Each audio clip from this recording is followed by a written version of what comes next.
বন্ধুরা, নিরামিষ দিনে গরম গরম ভাতের পাতে কিংবা ডিনারে লুচি রুটি পরোটার সাথে ফুলকপির এইরকম একটা রেসিপি থাকলে আর কিন্তু কিছু লাগে না।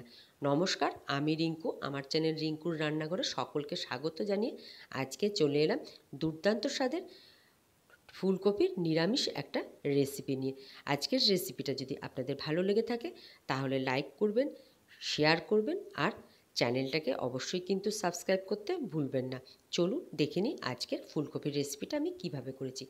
আজকের এই নিরামিষ ফুলকপির রেসিপি করার জন্য একটা বড় ফুলকপির থেকে বেশ কিছু টুকরো ফুল আমি ছাড়িয়ে নিয়েছি, আর নিয়েছি 10 টুকরো মতন আলু বড় বড় করে কেটে, আর একটা বেশ লাল টমেটো নিয়ে নিয়েছি। সবজিগুলো এক সাইডে রেখে দিয়েছি।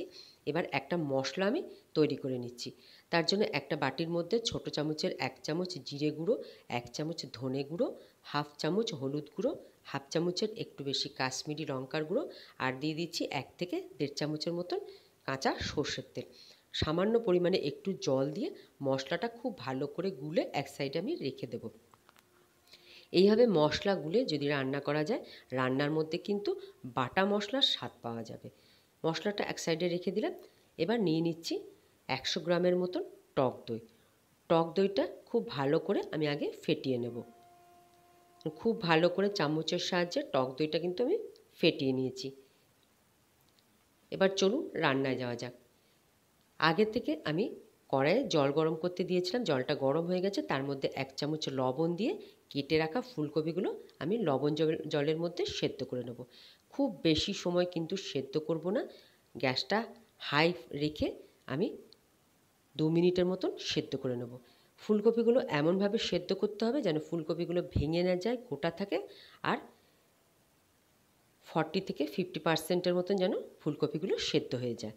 দেখুন ফুলকপি সেদ্ধ হয়ে গেছে। আমি এবার একটা ঝাড়নার সাহায্যে জল ঝেড়ে ফুলকপিগুলো তুলে নিলাম। ওই জলের মধ্যেই আমি যা আলুগুলো কেটে রেখেছিলাম সেগুলো একই রকমভাবে সেদ্ধ করে নেব। আলুগুলো 50% মতন সেদ্ধ করে নেব। এইভাবে যদি আলু বা ফুলকপি সেদ্ধ করে রান্না করা যায় তাহলে খুব ভালো সেদ্ধ হবে, আর রান্নাটাও কিন্তু খুব তাড়াতাড়ি হয়ে যাবে, আর খেতেও কিন্তু বেশ ভালো লাগবে। আলু আর ফুলকপি আমি জল ঝরিয়ে তুলে নিলাম। এবার একটা কড়াইয়ের মধ্যে বেশ কিছুটা পরিমাণে সর্ষের তেল গরম করে নিয়ে ফুলকপিগুলো বা সেদ্ধ করা ফুলকপিগুলো লাল লাল করে ভেজে তুলে রাখবো। সমস্ত ফুলকপিগুলো আমি একবারেই ভেজে নেব। খুব ভালো করে লাল লাল করে ফুলকপিগুলো আমি ভেজে নেব। দেখুন ফুলকপি কিন্তু একটাও ভাঙেনি, সমস্ত ফুলকপিগুলোই গোটা গোটা রয়েছে আর খুব ভালোভাবে কিন্তু সেদ্ধ হয়ে গেছে। ফুলকপি লাল লাল করে ভেজে নিয়েছি। তেল ঝরিয়ে ফুলকপিগুলো আমি তুলে নিচ্ছি।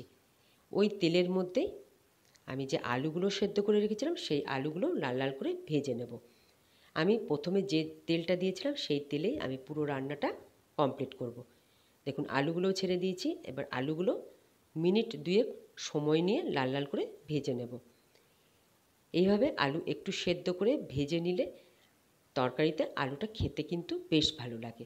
আলুগুলো লাল লাল করে ভেজে নিয়েছি। আলুগুলো তেল ঝরিয়ে তুলে রাখছি।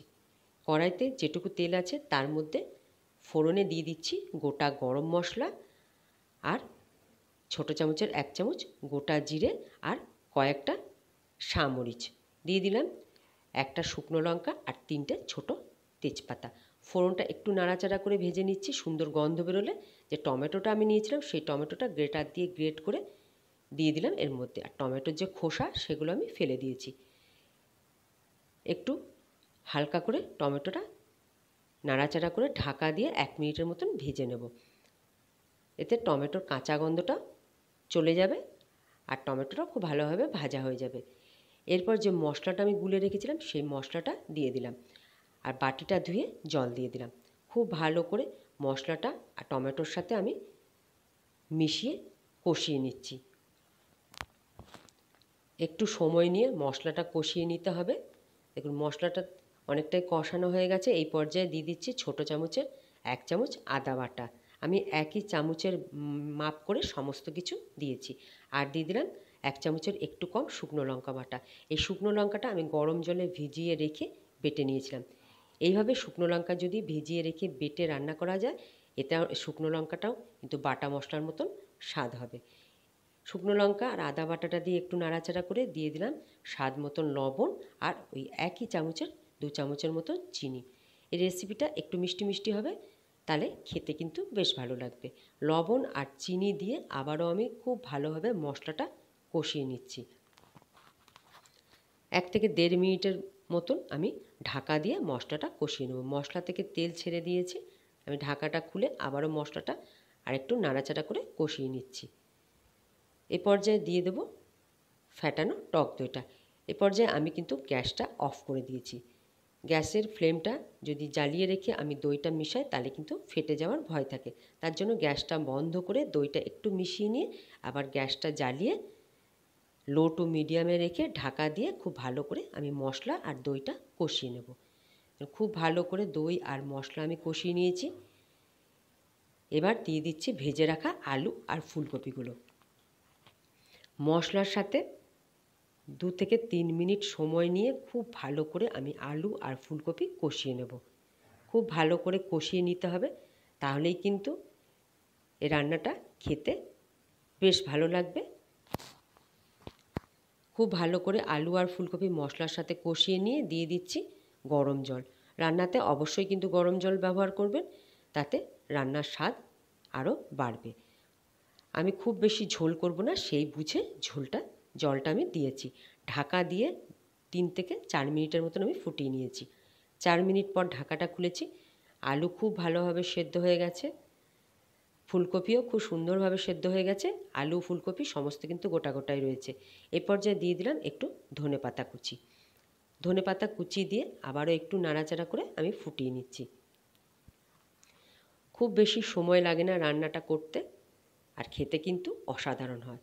দিয়ে দিচ্ছি 1/2 চামচের মতন শাহি গরম মশলা আর দিয়ে দিচ্ছি একটু ঘি। আমি এই একই চামচ মেপে সমস্ত মশলা আমি এই রান্নাটাতে দিয়েছি, তাতে মশলার মাপটা কিন্তু ঠিক মতন বোঝা যায়। ঘি আর গরম মশলা দিয়ে একটু ফুটিয়ে নিয়ে 2টো চেরা কাঁচা লঙ্কা দিয়ে গ্যাসটা বন্ধ করে আমি 2 মিনিট স্ট্যান্ডিং টাইমে রেখে দিয়েছিলাম। 2 মিনিট পর এই অসাধারণ স্বাদের নিরামিষ ফুলকপি একটা বাটির মধ্যে সার্ভ করে দিলাম। বন্ধুরা, এই দুর্দান্ত স্বাদের নিরামিষ ফুলকপির রেসিপিটা আপনাদের নিশ্চয়ই ভালো লেগেছে। গরম ভাতের সাথে যদি এই রকম ফুলকপির রেসিপি বা তরকারি পাওয়া যায়, কিংবা ডিনারে এরকম একটা ফুলকপির তরকারি রুটি, লুচি বা পরোটার সাথে পাওয়া যায়, তাহলে আর কিন্তু কিছু লাগবে না। বন্ধুরা, আজকের এই দুর্দান্ত স্বাদের দই ফুলকপির রেসিপিটা আপনাদের ভালো লাগলে লাইক করবেন, শেয়ার করবেন। আপনারা এইভাবে একবার ফুলকপি রান্না করে খেয়ে দেখবেন, আর কিন্তু কিচ্ছু আপনাদের খেতে ইচ্ছে যাবে না। রেসিপিটা ভালো লাগলে শেয়ার করবেন, আর যারা নতুন বন্ধু আছেন তাদের কাছে অনুরোধ রইল অবশ্যই কিন্তু চ্যানেলটাকে সাবস্ক্রাইব করে পাশে থাকবেন। আজ এখানেই শেষ করছি। নমস্কার।